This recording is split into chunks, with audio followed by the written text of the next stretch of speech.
মানে আমি তোমায় সকাল সকাল কোন অলক্ষণে কথা বললাম রানী? আমি তো কিছুই বুঝতে পারছি না। বললেন না, অলক্ষণে কথা বললেন না। ভুলে যাবেন না, আমি আপনার রানী, এই কৃষ্ণনগরের রানী। আমি তো তোমায় একটু কোনো কথা নয়, নিজের কাজ নিজে করুন, বুঝলেন? অন্দরমহলে আমার অনেক কাজ আছে। নিজের কাজ নিজে করব? আমি তোমার স্বামী, আমি তোমার কাছে এইটুকু আবদার করতে পারি না? হ্যাঁ,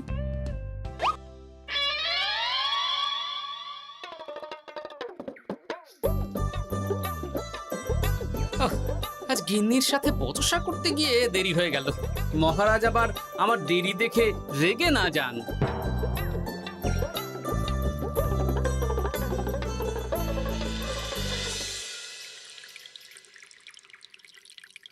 হ্যাঁ, তুমি কথাটা খুব একটা মন্দ বলনি মন্ত্রী। এতে রাজ্যবাসীরও উপকার হবে, আর রাজকোষেরও খুব একটা চাপ পড়বে না। তাহলে মহারাজ সব ঘরে ঘরে এই বার্তা পৌঁছে দিই। কি এত বড় সাহস তোমার? আমার মুখে মুখে কথা বলছো? যাও, বেরিয়ে যাও বলছি আমার চোখের সামনে থেকে। তোমায় আর দেখতে চাই না। আমি আবার কি বললাম মহারাজ? কি বললে মানে? কি বলতে বাকি রাখলে শুনি? বলছিলাম কি, অপরাধ নেবেন না মহারাজ, সেনাপতি তো। চুপ, একদম চুপ। আমি মরছি নিজের জ্বালায়, আর তুমি ওই ভুল ভাল বলে আমার মাথা বিগড়ে দিতে চাইছো? মহারাজ রেগে আগুন, এই ছিলেন ঠান্ডা, এই তো মুখে হাসি ছিল, এখন হাতে ডান্ডা। কি বললে কবি? তুমি আমায় অপমান করলে? যাও, এক্ষুনি তোমরা সবাই দূর হয়ে যাও আমার সামনে থেকে। কাউকে চাই না আমি। এই মুহূর্তে রাজসভা আমি শূন্য দেখতে চাই, না হলে আজ সব কটার গর্দান নেব আমি। যাও বলছি।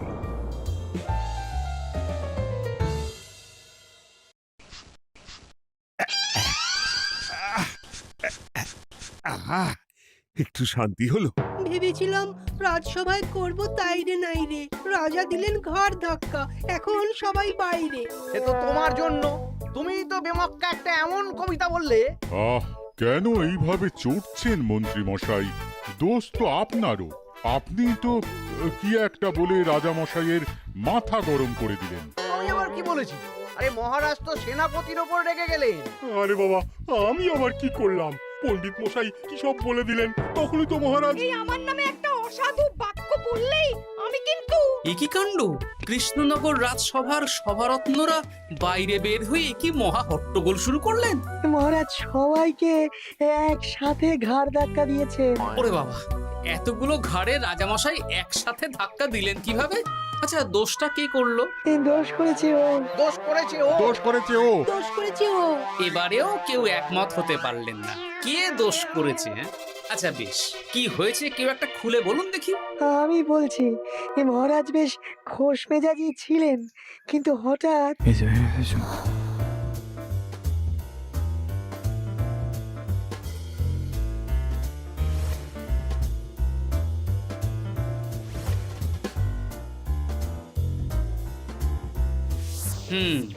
এই কাণ্ড! এ তো ভারী অদ্ভুত রোগ মনে হচ্ছে। মহারাজের আচমকা মাথায় রক্ত চড়ে গেল নাকি? হ্যাঁ,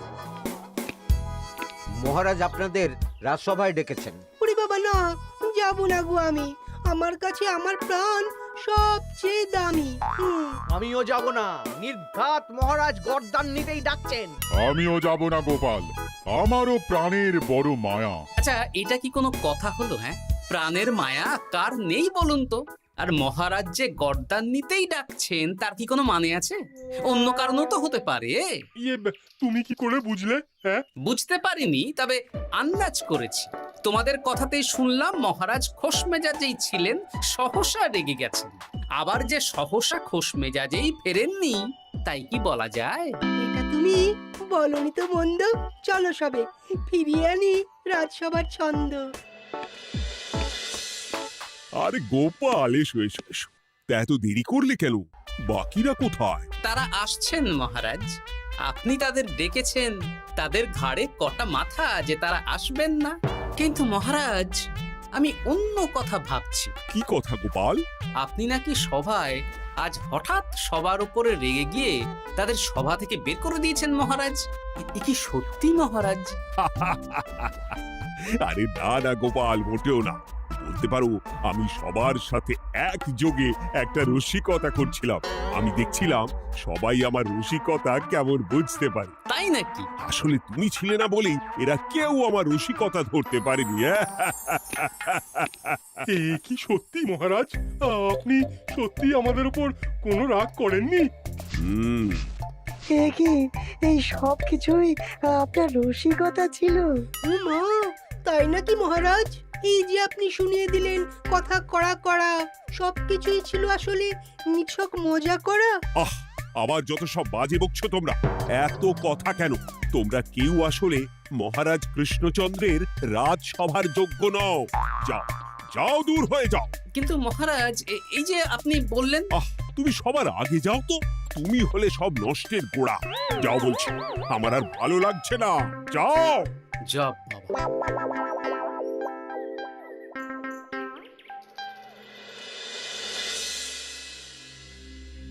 কি বুঝছেন?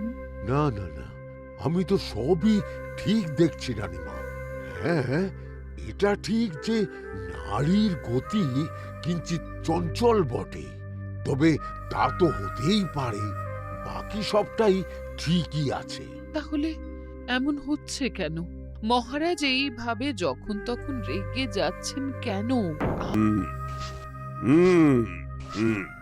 আমি ওষুধ পাঠিয়ে দিচ্ছি, আর মহারাজের কিঞ্চিত বিশ্রামের দরকার। হ্যাঁ, তোমার মাথা আর আমার মুন্ডু। বলি, আমি বিশ্রাম নিলে রাজকার্যকে চালাবে শুনি তুমি, নাকি ওই অকর্মার ঢেকি মন্ত্রী? না মানে ওই আমি। যাও, আর আমার কথা বলতে ভালো লাগছে না। আমাকে একটু একা থাকতে দাও।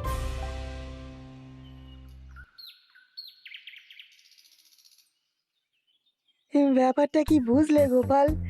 রাজবৈদ্য তো মহারাজকে দেখতে রাজবাড়িতে গেছেন। কি মনে হয়? গতকালও আমি যখন বাগানে গেলাম,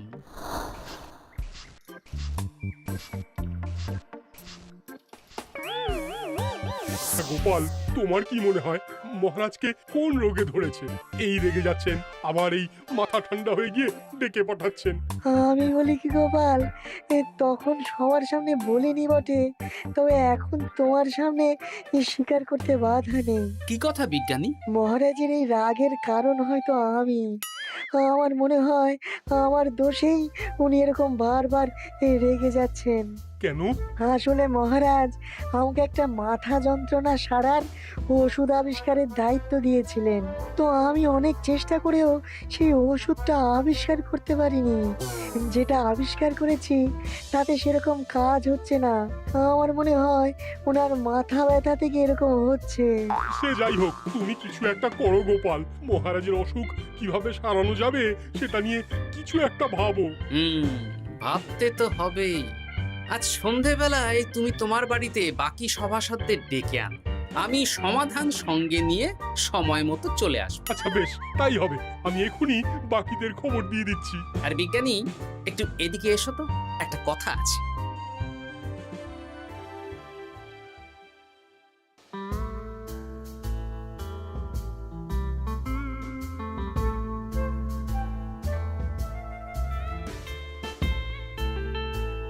গো, বলি এইভাবে ঘুরলে কি মহারাজের ব্যামো সেরে যাবে? তা সারবে না।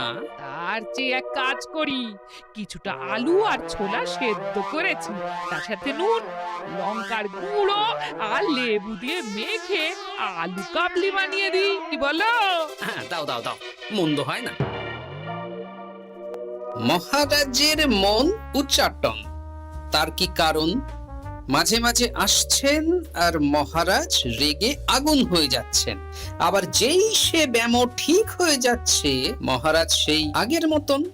তার উপর আবার সভাসদেরা মনে করছে তাদেরও কোনো দোষ আছে। তাহলে দুয়ে দুয়ে চার করতে হবে, কিন্তু কিভাবে কিভাবে কিভাবে? এই নাও আলু কাবলি খেয়ে পেট ঠান্ডা করে নাও দেখি। হ্যাঁ, বেশ কিছুদিন আগে বিজ্ঞানী লেবুর রসের জাদুর কথাই তো বলছিল। আচ্ছা গিন্নি, তুমি তোমার বিয়ের সময় তোমার বাবার মুদির দোকানের একটা কাঠের ছোট বাক্স পেয়েছিলে না, যাতে শ্বশুর মশাই মোহর রাখতেন? উমা, সে বাক্স তো ঝুলকালি মেখে আছে গো, তা দিয়ে তোমার কি হবে? ঝুলকালি লেগেছে? বাবা বাবা বাবা, তাতে তো আমার কাজ আরো ভালো হবে। যাও যাও যাও, নিয়ে এসো দেখি। আমি ততক্ষণে বেশ খানিকটা অদৃশ্য কালি বানিয়ে ফেলি। না না, আমি তো বলছি মহারাজের কোনো রোগ নেই, সামান্য উদ্বেগ ছাড়া আর কোনো সমস্যাই নেই মহারাজের। তাহলে মহারাজ আমাদের এই তুর্কি নাচন কেন নাচাচ্ছেন শুনি, মস্করা করে? তাই তো উত্তর জানা চাই তো। আর এই যে এত জরুরি তলব পাঠিয়ে গোপাল আমাদের ডেকে পাঠালো, তার তো টিকিরও দেখা নেই। গোপাল কি করবে শুনি? যে রোগ আদপেই নেই সেই রোগ কিনা ওই গোপাল ছাড়াবে? আমার তো বিশ্বাসই হয় না। বিশ্বাসে মিলায় বস্তু, তর্কে বহু দূর, তাই না মন্ত্রী মশাই? পেলে গোপাল, মহারাজের রোগ সারাবার কোনো উপায় পেলে? আচ্ছা গোপাল, রাজবৈদ্য বলেছেন মহারাজের কোনোই অসুখ নেই, তা তুমি কি সারাবে শুনি? হ্যাঁ, রোগ হয়তো রাজবৈদ্য মশাই ধরতে পারেননি, কিন্তু কিছু তো আছেই যার জন্য মহারাজ এমন আচরণ করছেন, তাই না? তা তুমি বলো না মহারাজ এমন কেন করছেন, আর কি তার সমাধান? এক এক করে বলি। আমি ভেবে দেখলাম এর জন্য আমরাই দায়ী। বলো কি? আমরা সবাই কোনো না কোনো সময়ই মহারাজের রাগের কারণ হয়েছি, তাকে আঘাত দিয়েছি, বিষণ্ণ করেছি। ইচ্ছে করে করিনি হয়তো, কিন্তু করেছি। আর মহারাজ সেই সব কথা বুকে চাপা দিয়ে রেখেছেন। তুমি বলতে চাইছো অতীতে সেই সব ভুলের কারণেই মহারাজ এমন করছেন? আমার তো তাই মনে হয় সেনাপতি। আচ্ছা আচ্ছা, তর্কের খাতিরে যদি তাই ধরে নি, তাহলে এখন আমাদের কি করণীয়? আমরা তো কাল যন্ত্রে চেপে অতীতে ফিরে যেতে পারবো না যে সেই সব ভুলগুলো শুধরে দেব। তা হয়তো হবে না, কিন্তু কিংকর্তব্য বিমূঢ় বাবার আদেশ যদি মানি, তাহলে এই সমস্যার সমাধান সম্ভব মন্ত্রী মশাই। কি বললে? ত্রিকালজ্ঞ বাবা কিংকর্তব্য বিমূঢ়, সে আবার কি গোপাল? আছেন একজন জ্ঞানী ব্যক্তি, আমার খুব পরিচিত। তার দেওয়া একটা উপদেশ আমার জানা আছে। আমার বিশ্বাস তাতে মহারাজের এই সমস্যার সমাধান হয়ে যাবে। কি করে শুনি? এই কালি হলো অদৃশ্য কালি। কলম দিয়ে অদৃশ্য কালিতে কাগজের উপর লিখতে হবে। কি লিখতে হবে? লিখতে হবে যে মহারাজের সাথে অতি সাম্প্রতিককালে আমরা যা যা অন্যায় করেছি তাই লিখতে হবে। কোনো মিথ্যে কথা লেখা যাবে না। তবে চিন্তা নেই, অদৃশ্য কালি, ফলে কেউ কারো লেখা পড়তে পারবে না। এইবার এই কাগজ ভাঁজ করে ফেলে দিতে হবে এই বাক্সে। বাক্সে তালা, তার চাবি থাকবে মন্ত্রী মশাইয়ের কাছে। আবার আমার কাছে কেন? পরে যাতে কোনো সন্দেহ না করেন, যা সন্দেহ বাতিক মৌন আপনার। বললে এইবার এই বাক্স সারা রাত নদীর ধারে বটতলায় পড়ে থাকবে, চাঁদের আলো পান করবে। তারপর সকালে আমরা সবার সামনে এই বাক্স ফেলে দেব নদীর জলে। সবার অন্যায় সারা রাত চাঁদের আলো পান করে শুদ্ধ হয়ে ভেসে যাবে নদীর জলে। ব্যাস ব্যাস, আমরা সবাই পাপ মুক্ত হয়ে যাব। একদম সবাই শুদ্ধ হয়ে যাব, আর মহারাজের ব্যামো সেরে যাবে। কিন্তু তুমি কোনো চালাকি করছো না তো গোপাল?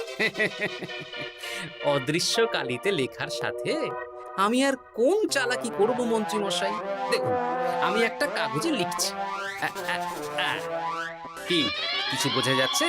সত্যি তো কিছু বোঝা যাচ্ছে না যে আদৌ কিছু লেখা হয়েছে কি হয়নি। তাহলে লেখা শুরু করা যাক।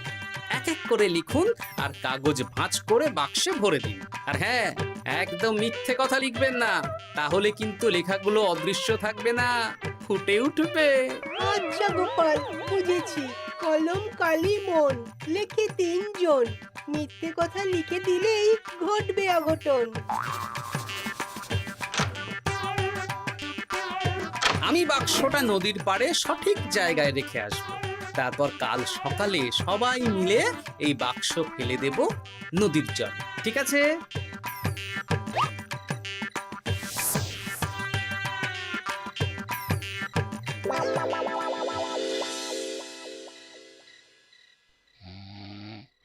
কথায় আছে, মনে যা আসে বলে যাও, ভুলেও লিখো না, তাহলেই বিপদে পড়বে। এদিকে কেমন সবাই নিজের নিজের দোষ লিখে বাক্সে ফেলে দিয়েছে। ভাগ্যিস আমি সবার লেখা কাগজগুলো রাতের অন্ধকারে বের করে আনলাম।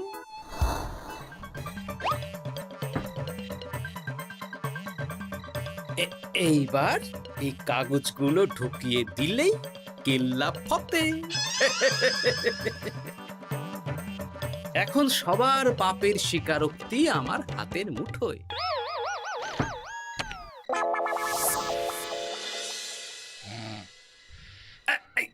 আরে, ও মা গো, ও বাবা গো, বলি নাক ডেকে তো ঘুমোচ্ছ, আর পিঠটা একটু চুলকিয়ে দাও দেখি। ধুত্তারি, এই জন্যই তো মাথাটা যায় গরম হয়ে। আরে, এই সহজ ব্যাপারটাই তো আমি বুঝতে পারিনি। মহারাজের অসুখ তাহলে এই। যাক, এই রাতের বেলাতেই একসাথে একটা ঢিল পেয়ে গেছি। এক ঢিলে মারবো 2 পাখি। রাজার অসুখও সারবে, আবার সব কটা পাজি শায়েস্তাও হবে।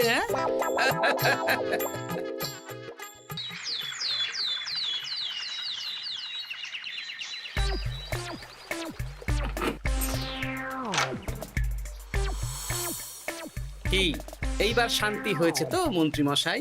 যেমন অদৃশ্য লেখা ছিল সেরকমই আছে তো? কিন্তু এতে কি মহারাজের রোগ সেরে যাবে? যাবে না মানে? মনে করুন সেরে গেছে।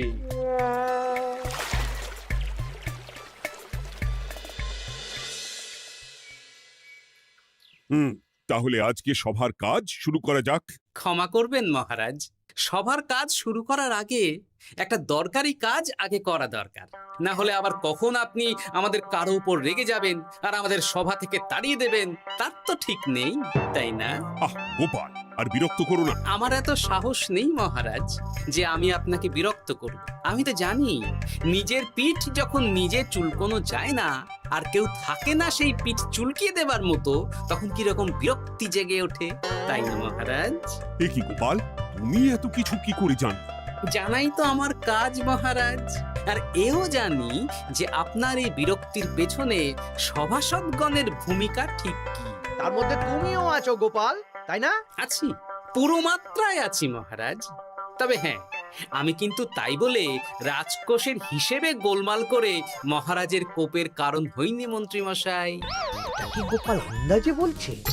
না হলে কাল অদৃশ্য কালিতে আমি কি লিখেছি সেটা জানলো কি করে? এই, আমি যা লিখেছি সেটাও কি গোপাল পড়ে ফেলেছে নাকি? যাকে পড়লেই বাকি, সব লেখা তো ওই নদীর জলে ভেসে গেছে। আমি যে লিখেছি তার প্রমাণ কি? তবে আর চিন্তা নেই মহারাজ, সমস্যার সমাধান হয়ে গেছে। এখন থেকে আপনি যতক্ষণ রাজসভায় থাকবেন, প্রথমে মন্ত্রী মশাই, তারপর পণ্ডিত মশাই, আর তারপর রাজবৈদ্য পালা করে আপনার পিঠ চুলকে দেবে। কেন আমি কেন চুলকে দেবো? না দিলে যে আপনার কপালে অনেক বড় শাস্তি ঝুলছে মন্ত্রী মশাই।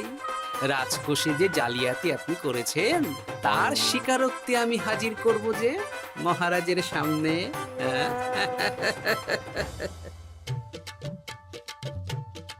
এই নিন মহারাজ, মন্ত্রী মশাইয়ের পাপের স্বীকারোক্তি।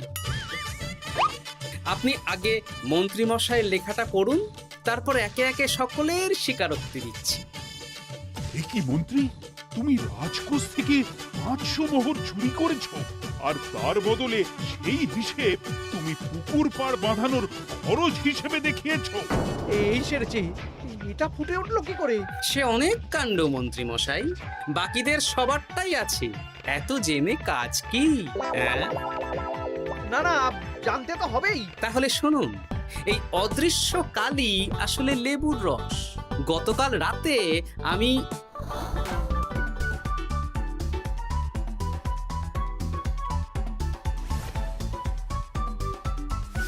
এবার লেবুর রসে অদৃশ্য লেখা কেন বা কিভাবে ফুটে উঠলো সেটা বিজ্ঞানী বোঝাবে। শুধরে নেব ভুলকে, মন্ত্রীমশাই মহারাজের পিঠ দেবে চুলকে।